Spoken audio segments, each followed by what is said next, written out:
Hi there, I'm making a video specifically to CQC registration, part of the service that we provide. It's not the main service. The main service is the cared for document system, and currently there are around about 450 documents in the cared for system. You can see I've logged into our online site, and by now you will be a customer of ours and you will be approaching registration. This is all of our policies, procedures, and forms in their subfolder. We're not addressing that this afternoon. What I want us to do is to address CQC registration, folder number 9. I'm in the domiciliary care system at the moment, but you may be in the supported living system, but it is still folder number 9. Now, if I can say this without any shadow of a doubt, you will be undergoing an uphill struggle if you do not use the cared for registration guide. Here it is in folder number 1, and I'll click on that folder and the guide will appear for us. Now, what I have done is I've opened the guide up um, in a window at the bottom, and that is where we're going to go first of all, to the guide. Let's have a look at it. Let's see what we've got to do to approach documents and get registered. So this is the guide, and I'm going to split it really into mainly two parts. We're going to skip over this first part, which is really just an introduction about how to be approaching registration, some guidance on how to complete, some of the principal guidance on how to complete online registration, etc. But we're going to proceed on now. Let's get past these first couple of pages and let's go now to this page 3, because what this represents is the CQC online site categories. This is what it looks like online. This is a screenshot. So you'll find you have to put information in about your business. That's something you will do. We don't assist with that. Likewise, locations and services. But what we do assist with is these two sections here, which is meeting regulations and supporting documents. Meeting regulations. Well, this is over the page. Title, writing statements to meet the regulation, section 3 of your online CQC registration application. Can it be any more clearer than that? So that's what we're addressing here. And what you will find when you go online is that apart from being very challenging, there are actually 34 pages which are under these 5 headings of safe, effective, caring, responsive, and well led. So the very first page is learning culture. There are, the very first section under safe rather is learning culture. And what I have done is giving you a screenshot of what that looks like. So learning culture, and this is our online platform, and it says we have a proactive culture of safety based on openness and honesty. Concerns about safety are listened to, events are investigated, etc., etc. I'll let you read the rest of that. But we've got a blank page. But with the cared for system, we've asked our consultant, and I've just populated this blank page now with statements that our care consultant has written. The idea is not to use them just per rote, rather to marry your knowledge with what our consultant has written.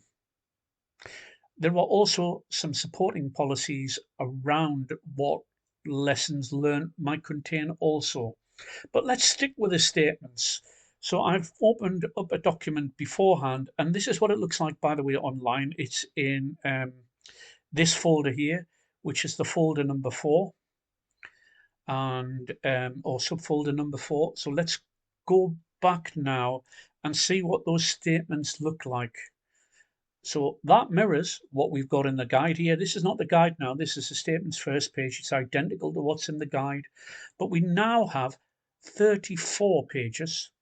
You can see we're on 234 of statements against the regulation, helping you with supporting policies and procedures, etc., to populate accurately what the Care Quality Commission is looking for, because this section is a test of your knowledge and a test of your understanding, on how you will assess people's needs, how you're going to support people to live healthier lives, observing people's consent when they require treatment or care, etc. I'm not going to go any farther into that. That's a long document, but in anybody's book, that must be massive in terms of assisting with help. And let's move on now. We've got the statements established, work on them. Obviously, it's going to take some time, but without those statements, I think that's a massive uphill battle. So let's go back now to the guide, which is just at the bottom of my screen again, because if we just go back over again, just to remind ourselves of what the CQC website looks like. So meeting the regulations, that's those statements. That's what we just discussed there. The second thing we help you with is the supporting documents. Now, there are nearly 30 supporting documents that we make available to you via our online platform. They are listed here. They are available here within this folder and this folder, which are the two subfolders in folder number 9.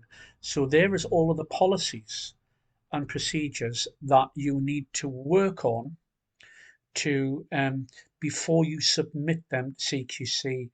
And by the way, these are the forms which are just a bit lower down here. So that's the forms. And people say, "Oh, where's your business plan?" There it is. There. Do you have a staff training matrix or a financial viability statement? And that's there. That's the CQC's finance. So basically, I get questions all the time on email. Or can you make available this? Where can we make available this document? Everything is in this folder number 9 to assist you with registration. We even have some guides, just as a slight side point here, which is a guide on registration, which is some skills for care, and you can look at that also. But let's go back to our guide now, the Cared For guide. So they are all of the documents that we've just seen in that folder. And what I want to go down to now, without reading any more of the guide, is to skip through to just some of the back sections here. So let's just gloss over this a bit. This is more of supporting documents additionally that you might want to make yourself aware of as part of the registration process. But what we're on about with the guide now is there's some internal content that needs to be completed. And I'm going to take the very first document. That's what this is about. The very first document is safeguarding. We have QP61 is the safeguarding policy. So I've pre-opened the safeguarding policy from that folder, subfolder in number 9, the policies and procedures. And we can see on page 9 or section 13, we need to put in a name safeguarding lead. We can see on page 1726, we need to put in the local authority of adult safeguarding board. So I might be able to just quickly split screen to the policy itself, nearly.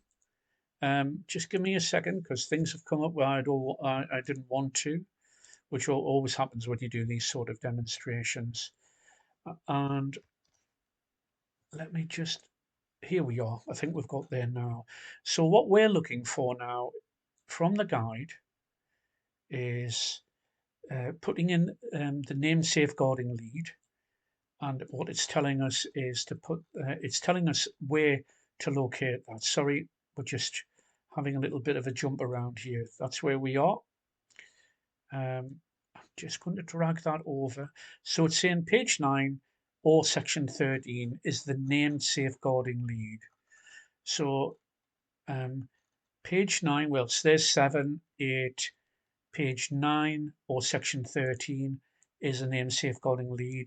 There is where the name goes, and that whole section, by the way, describes the role of the safeguarding lead.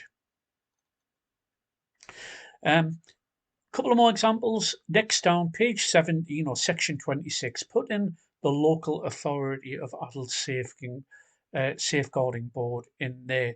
So page section 17 or section 26.